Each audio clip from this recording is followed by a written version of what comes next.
Hi, I want to talk about how different this election was for me than the previous one. I wasn't really into politics.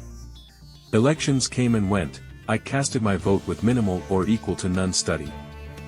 I didn't think much beyond that. I was more of a casual observer, detached from the bigger picture. But this time, it was different. The election wasn't periodic task but rather the outcome of the Gen Z moment against the corrupt political system and the irresponsible politicians who were just there for self-service rather than service to the people and country. And, against the controversial social media ban to silence the voice of youths against them. The dissatisfaction and desire for good governance was brewing among Nepali people since a very long time. It quickly grew into a nationwide call for accountability, transparency, and democratic reform, ultimately forcing snap elections in March 2026. Suddenly, there was this sense of hope, a chance for a new direction. This time, we couldn't be just the sidelined observers. We were connected emotionally to the movement and the upcoming phase of country. I shifted from being a casual observer to someone invested. A citizen who feels the responsibility to stay informed, to think critically, and to choose better candidates. And you know, there's a joke that fits perfectly here: politicians and diapers have one thing in common, they should both be changed regularly, and for the same reason. And, the people responded in the same way. Preferences to the newer political party was seen.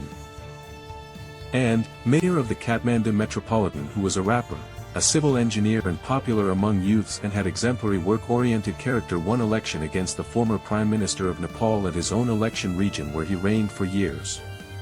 This serves as the prime indication of change. The frustration of the voters against the previous governance was fueling the election.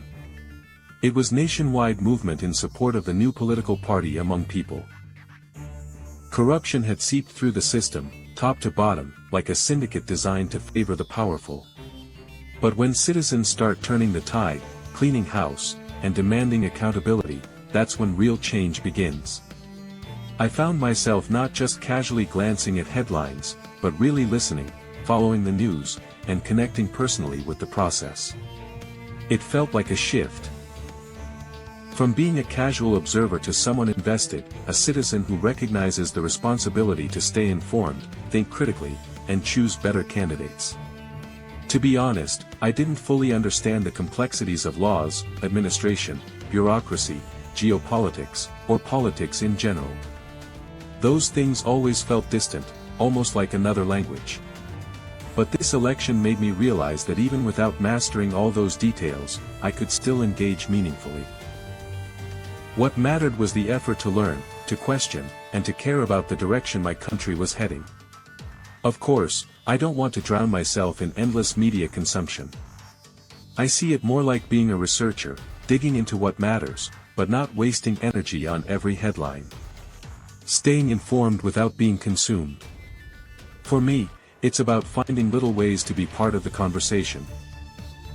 Whether that's keeping up with what is going around, talking with peers, or writing about my experiences.